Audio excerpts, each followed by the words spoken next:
Take a look at this famous scene from Mad Max Fury Road displayed on two 2021 OLED TVs.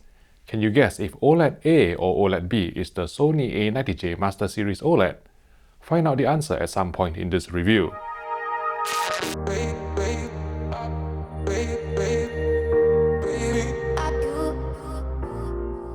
Hello everyone, I'm Vicentio, and this is the 55-inch Sony A90J Master Series OLED. Even though there has been no change in the subpixel structure compared to other 55-inch OLEDs we have seen over the past couple of years, the spectral power distribution or SPD revealed a narrower blue half-width and a greater separation between the green and red peaks, indicating that the Sony A90J is using the latest OLED panel from LG Display. New for 2021, the Japanese brand has implemented a countermeasure to mitigate the near-black chrominance overshoot which affected previous Sony OLED TVs, leading to significantly less flashing artifacts in heavily compressed dark scenes. As you can see from these macro shots of the wRGB subpixels, Sony's countermeasure is similar to Panasonic's, namely switching off the white subpixels below a certain threshold. On this moving quantization test pattern authored by Stacy Spears of Spears & Munsell fame, the eagle-eyed among you may have noticed the lack of gradation in this region, which can be explained if I put up a measurement chart of the EOTF tracking on our Sony A90J retail sample. Where the arrow is pointing is the near black EOTF, and the TV is coming out too fast out of black, causing shadow detail to appear too bright, and near black gradation to look flat and compressed. Since LG's 2021 OLEDs have been programmed to slightly crush shadow detail out of the box, the over-brightened near-black gamma on Sony OLEDs only served to perpetuate the narrative of clearer shadow detail on the Sony A90J versus the LG G1 and C1. However, affected Sony panels, like mine, would appear washed out and lacking in tonal definition in certain scenes just above black, which unfortunately couldn't be completely dialed out by calibration, because Sony's 20-point white balance adjustments only go down to 4.6% video stimulus, whereas rival OLED brands specifically provide calibration controls to compensate for unit-to-unit variation. The latest Panasonic OLEDs can target down to 1.3% and even 0.5% video stimulus levels, while LG has partnered with Kalman to offer an additional shadow detail setting to adjust near-black tracking at the lowest 1D LUT point, which is 1.4% video stimulus in HDR. Anyway, there's a partial workaround to alleviate this issue on Sony OLEDs, and that's by engaging 120Hz black frame insertion or BFI through the motion flow clearness setting, which darken near-black gamma enough to improve shadow tones. However, please bear in mind that this hack shouldn't be used for HDR content, because activating 120Hz black frame insertion will cause HDR peak brightness to drop to 460 nits, even dimmer than the LG BX or the Vizio OLED. To calibrate the A90J, we used the excellent colorimetry research CR100 colorimeter profile to a CR250 spectroradiometer and installed the Kalman for BRAVIA app, which granted access to two additional picture presets, namely Custom for Pro 1 and Custom for Pro 2, as well as more precise 20-point white balance controls under the Advanced Color Adjustment submenu. The way Sony has designed their televisions, including the A90J, to be calibrated is by calibrating SDR to 2.2 gamma using Kalman AutoCal. Then the television will automatically create HDR and Dolby Vision offsets based on this SDR calibration. And of course, you can change the 2.2 gamma to 2.4 for critical SDR viewing in a dark room. Compared to other TV brands where you have to calibrate for SDR, HDR, and Dolby Vision separately, the whole process finished in record time, a complaint I hear quite frequently. Anyway, color accuracy was very good after calibration, with an average delta error of below 1 on this challenging color checker SG chart where 140 patches were measured, with only one color slightly exceeding the humanly perceptible threshold of delta error 3 in moving video content, allowing general colors including skin tones to be faithfully reproduced according to the original creative intent. Here, I'd like to thank UK electrical retailer Crafter More for sponsoring this video. If you are thinking about getting a new TV, even if it's not the Sony A90J, please support this channel by considering buying from them. Call 0113 244 6607, mention HDTV test, and you will receive great price and service. Thanks again for your support. Okay, even with motion flow disabled, the Sony A90J presented 24 frames per second movies correctly without telecinic jitter.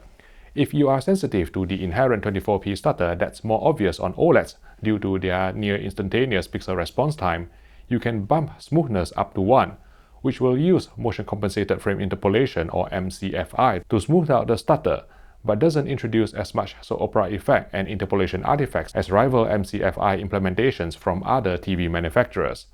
Similar to how it was on some older Sony TVs, if you select Motion Flow Custom with both smoothness and clearness left at minimum, and then set Film Mode to high, this will also apply a small dose of frame interpolation mainly to improve the clarity of 24p films.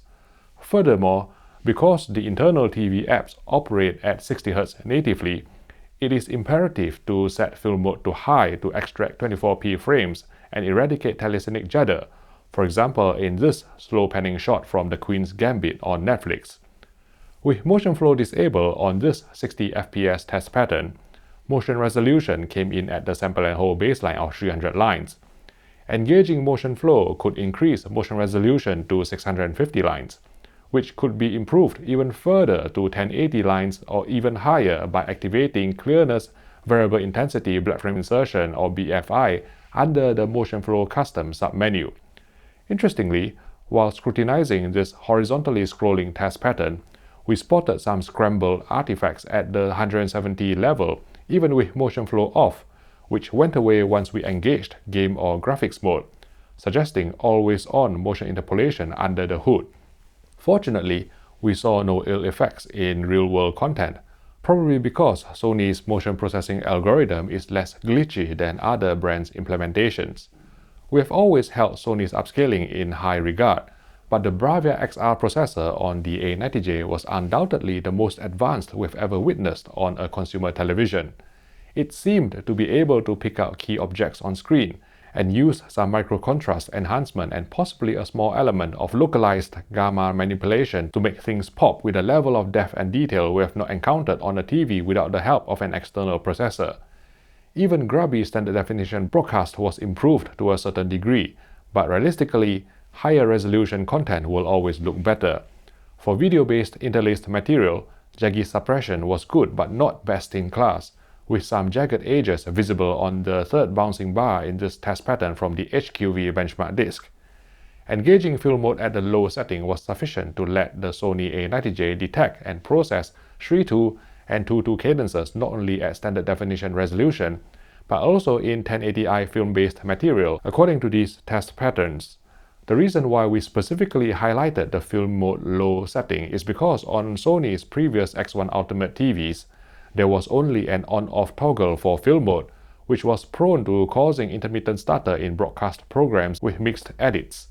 Thankfully, the company has listened to feedback and reintroduced the film mode low setting, which isn't as aggressive and therefore could be safely deployed when watching broadcast TV without incurring stuttering or tearing artifacts. Of course, as mentioned earlier, film mode high is required to recover 24p frames from Netflix and other TV apps, but since the picture settings on Sony TVs can be saved independently per source, hopefully owners will be able to find a happy medium for all types of content. The BRAVIA A90J passed full chroma bandwidth in game and graphics mode according to this 1080p test pattern from the Spears & Munsell HD benchmark disc, and did not suffer from as big a drop in other picture modes compared to previous Sony televisions without the BRAVIA XR chipset. In terms of bright uniformity, our 55-inch Sony A90J retail unit looked clean on full-field gray slides, exhibiting no significant dirty screen effect, banding or color tinting. Dark uniformity was also very good, with minimal vertical streaks and only mild side vignetting, even down to 2% video stimulus full screen. However, because the Sony A90J is equipped with LG Display's latest OLED panels which are produced in the Guangzhou fab, our retail sample was affected by what we call the Venetian blind effect, where faint horizontal lines would be visible in very bright HDR elements, although the phenomenon didn't bother us in real-world viewing on our particular A90J retail unit. For HDR, peak brightness on our Sony A90J measured 770 nits on a 10% window after calibration to D65 white point and 160 nits full field. Interestingly, When measuring 100% video stimulus on a 10% window, the A90J took at least 5 seconds or longer to ramp up from 500 nits to maximum luminance, though this behavior did not manifest itself in real-world content. Some neat nuts among you may want to extract even higher peak brightness from the Sony A90J by cranking up the 20-point grayscale adjustment controls. But we saw little to no improvement in real-world viewing due to the logarithmic nature of our brightness perception, and the boosting effect of Sony's BRAVIA XR processing, which I'll explain later. Equipped with an aluminum sheet lamination which acts as a heatsink, the Sony A90J not only featured a more relaxed ABL circuitry, but also was able to clear up image retention quicker than conventional OLEDs, as demonstrated here when we put up a peak wide window at full blast in HDR for 10 seconds, then switched to a full field gray slide. Just look at the difference between the Sony A90J and last year's A8 or A8H. New for 2021, Sony has provided different HDR tone mapping options on the A90J. The default gradation preferred setting was the most accurate in tracking the ST2084 PQ-EOTF standard, while brightness preferred would track brighter than reference, although the effect was more subtle in actual viewing owing to Sony's application of dampening to ease in the luminance boost. Turning off HDR tone mapping would result in a hard clip, blowing out bright highlight detail, especially in 4000 nit content. Like previous Sony TVs, the BRAVIA A90J did not adapt its tone curve to 1000 nit versus 4000 nit metadata, relying instead on always active dynamic tone mapping to strike a good balance between preserving specular highlight detail and maintaining overall brightness. And thanks to higher peak brightness and more relaxed ABL, the Sony A90J was indeed able to retain more specular highlight detail with less clipping than last year's A8 or A8H. Now, given that the LG C1 I recently reviewed measured 760 nits in terms of peak brightness, which is not too far off the 770 nit figure on the Sony A90J, some of you may be lulled into believing that their HDR performance would be similar, but things are not that simple. In this scene from Mad Max Fury Road, the A90J was able to render the flames from the guitar in a visibly more saturated manner, defying the white subpixel dilution effect seen on the C1. And if we pause at this frame here, you can also see that the reflections sparkle more on the electric guitar and the chrome grills on the vehicles. With the BRAVIA XR processor, it's like there's a group of little workers. Let's call them Braviaton, like Bridgerton, just not as sexy. Anyway, these Braviatons are going around the screen, searching for things to work on. Oh look, there's a guitar. Let's go polish it up to be as shiny as it can be. Oh, chrome grills. Let's buff that sucker up. The improvement was transformational, thanks partly to the Helmholtz Kohlrausch effect. My enunciation is terrible. Some of you even laugh at the way I pronounce ultra short throw projector, so let's call it the HK effect. Anyway, the HK effect refers to how more saturated colors are actually perceived as brighter in luminance by our eyes, and that's certainly what's happening on the Sony A90J. Of course, given that the ST2084 HDR10 PQ standard is absolute by design, the majority of scenes won't look obviously brighter on the A90J, but if you know what to look for, elements with very bright colors would visibly benefit from Sony's WRGB quad subpixel boosting. For example, Electro's Lightning Blast in The Amazing Spider-Man 2, Doomsday's radiation in Batman vs Superman, as well as the raging fire surrounding Ares in Wonder Woman. Interestingly, in the IMAX Enhanced mode, if you turn off Advanced Contrast Enhancer as well as Live Color, which are both enabled by default in this picture preset, the HDR image didn't appear to get the same BRAVIA XR treatment, resulting in slightly duller specular highlights than the custom picture presets. Mindful that dynamic tone mapping is always active on the Sony A90J, which is perhaps unfair for the LG, I engaged dynamic tone mapping on the C1, which closed the gap somewhat, though still not as bright and punchy as the A90J. I'm also normally reluctant to use LG's dynamic tone mapping, because it tends to brighten middling scenes excessively, thus deviating from the original artistic intent. All in all, the Sony A90J delivered the most impactful HDR we've seen from an OLED TV, surpassing even the Panasonic GZ2000, whose white subpixel dilution effect we noted in our 2019 review. Despite the increase in peak brightness, there is actually no increase in color volume on the Panasonic GZ2000. So some scenes actually you may see a certain dilution, a certain desaturation at higher peak brightness, because at the end of the day, this is a consumer WRGB OLED panel. Otherwise, Sony's native 10-bit gradation remained some of the very best on the market, with its smooth gradation decontouring filter helping the company maintain its edge ahead of Panasonic in this department. The BRAVIA A90J is the first OLED TV from Sony to support TV-led Dolby Vision, and as expected, the result was noticeably better than the player-led Dolby Vision implemented on previous Sony OLEDs, matching the TV-led LG OLEDs in terms of APL, as well as general pop and depth. We checked out the scene from Okja on Netflix in Dolby Vision, and were at first relieved to not see any near-black polarization which plagued previous Sony OLEDs. However, once we tried to correct the over-brightened near-blacks and compressed shadow tones, the polarization artifacts resurfaced, making us wonder if the TV's near-black EOTF has been purposely designed to come out of black quicker than reference to mask this issue. With game mode engaged, input lag measured 16 milliseconds at 60 fps, halving to 8 milliseconds at 120 fps.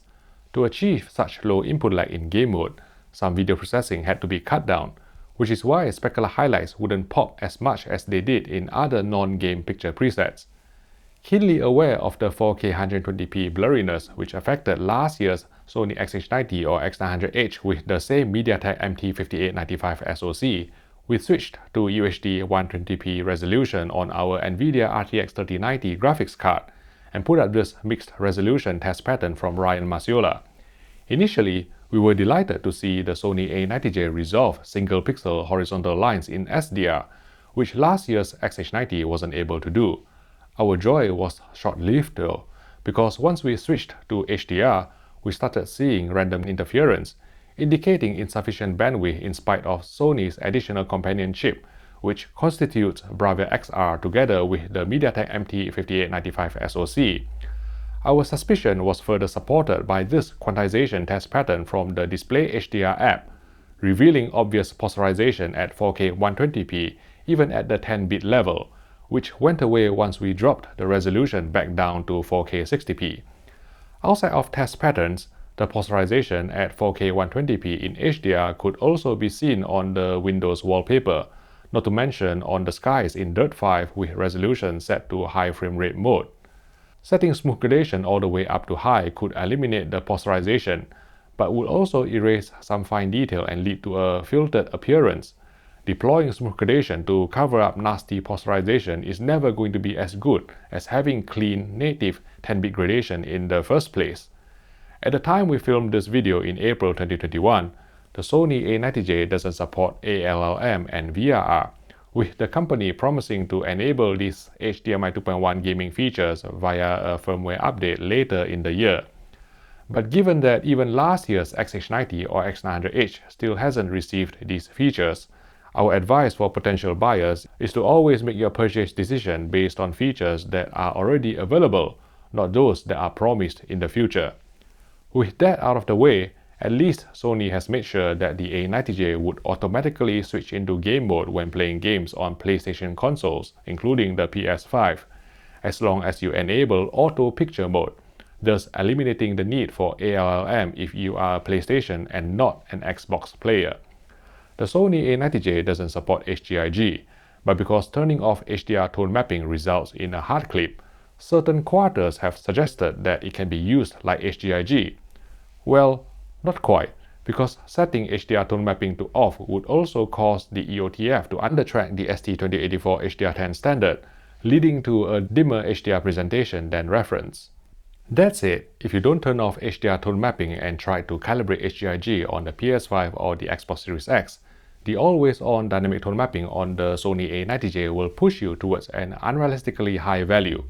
We needed 24 clicks from bottom on the first maximum full-frame tone map luminance or max FFTML adjustment screen on the PS5, which corresponds to 3600 nits, while for the second maximum tone map luminance or max TML adjustment screen, 19 clicks were required, corresponding to 1800 nits. With these overly optimistic metadata in place, It will come as no surprise that bright highlights in HGiG compliant games such as Dirt 5 would look blown out, which couldn't be recovered even by Sony's dynamic tone mapping. To obtain a better outcome, we recommend switching off HDR tone mapping during the HGiG calibration process, which should take 15 clicks from bottom on the PS5 on both the first Max FF-TML and the second Max TML adjustment screens, corresponding to 1000 nits, after which you can set the HDR tone mapping to gradation preferred in-game to let the television's dynamic tone mapping take over. In terms of design, I prefer installing the feet in its natural position, allowing the screen to sit flush to the surface, giving a unique minimalistic vibe, although you can switch the feet for higher clearance to accommodate a soundbar. We found the onboard Acoustic Surface Audio Plus speakers decent enough to dispense with a mid-range soundbar, especially after you run the acoustic auto-calibration using the microphone on the remote control to optimize the sound profile for your room. Furthermore, you can even use the television speakers as a center channel in your surround sound setup, although matching the timbre and tone to your other speakers may be tricky if you are an audiophile. The bundle remote control has a premium feel to it, featuring a brushed metallic front fascia, dedicated hotkeys to YouTube, Netflix, Disney Plus and Amazon Prime Video, not to mention a cool backlit function that's governed by both motion and light sensors, so the remote will only light up when you move the remote in the dark. 4 HDMI connections are supplied at the back of the A90J, of which HDMI 3 and HDMI 4 are HDMI 2.1 ports supporting the full bandwidth of 48 gigabits per second according to the EDIT readout from the versatile Meridio 7G signal generator. HDMI 3 is also the eARC port, so if you use eARC to pass through lossless audio, you will only be left with one HDMI 2.1 port on HDMI 4, which isn't ideal if you own multiple HDMI 2.1 source devices such as a PS5, an Xbox Series X, and a high-end PC. Note that just like last year's Sony XH90 or X900H, which shares the same MediaTek MT5895 SoC, selecting 4K 120p output on these HDMI 2.1 ports would disable Dolby Vision, but 4K 120p Dolby Vision games are so rare that we don't think that this is a pressing matter for would-be owners at all.